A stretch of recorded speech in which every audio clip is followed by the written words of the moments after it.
All right, welcome to The Explainer. Today, we're going to break down two totally different ways to think about the stock market.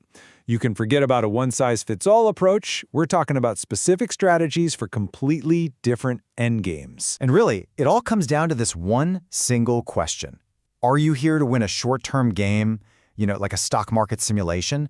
Or are you trying to build real, long-term wealth for your future? Because how you answer that changes literally everything. So, let's think of it like this. Are you a sprinter, going all out for a burst of speed over a short distance? Or are you a marathoner, pacing yourself for the long haul, focused on endurance and just finishing strong? The tactics are night and day. Okay, let's get into it. First up, let's jump into the sprinter's mindset. This whole playbook is about being aggressive. It's high-risk, high-reward moves that are designed to rack up points as fast as possible in a short competitive game. This is pure offense. So for the sprinter, our source material lays out this kind of four-step blitz. First, you're going to focus on a certain type of company. Then, you hunt for those hidden gems. After that, you actually use market chaos to your advantage. And finally, you ride whatever wave is building for those quick wins. The first tool in that sprinter's kit, the growth stock. We're talking about companies on the bleeding edge, the ones promising explosive growth because they're deep in things like AI, fintech, or cloud computing. They pour every single dollar back into the business. So yeah, don't go looking for a dividend check in the mail. And what's so interesting here is you can really see the two sides of the coin. On one hand, you've got amazing potential, like soaring revenue. But on the other hand, the price is often based more on hype about the future than actual profits today. That makes them super sensitive to news and, you guessed it, perfect candidates for speculative bubbles. It's the definition of high risk for high reward. Okay, next up in the sprinter's toolkit is the small cap strategy.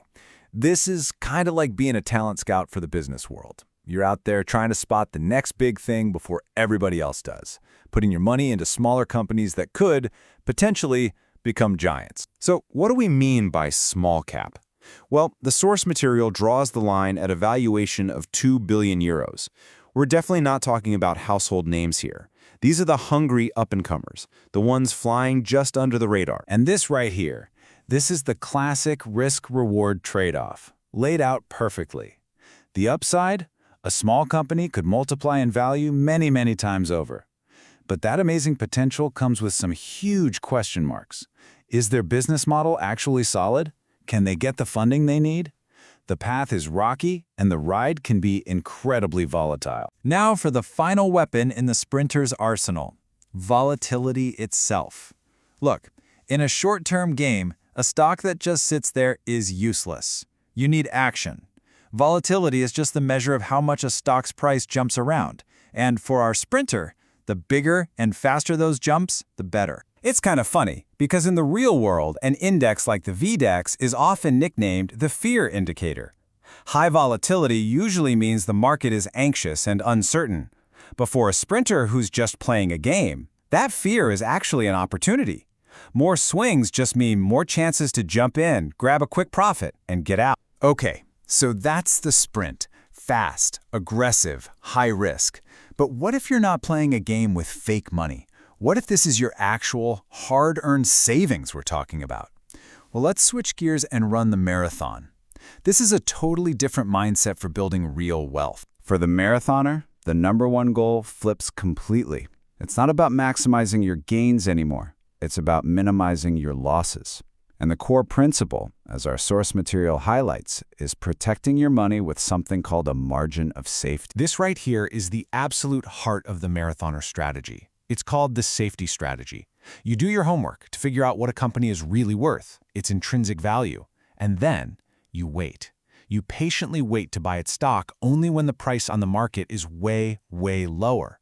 That gap between the real value and the price you pay, that's your buffer. That's your margin of safety. So, you can see, this playbook is deliberately defensive. It's slow, it's steady, it's designed to protect you not just from market shocks, but from your own mistakes.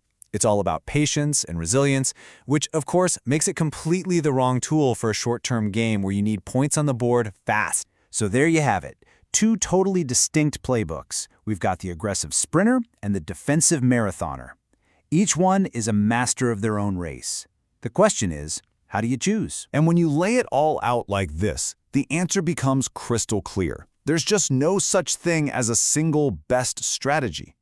Chasing growth and volatility? That's a great move for the game, but it's probably reckless with your actual life savings. And that brilliant wealth-building safety strategy, it'll get you dead last in a short-term sprint. It's so important to get this right. The strategy doesn't define the goal. The goal defines the strategy. So, are you a sprinter or are you a marathoner? Answering that question for yourself, honestly, is the most important first step you can possibly take. Now you've got the playbook for both.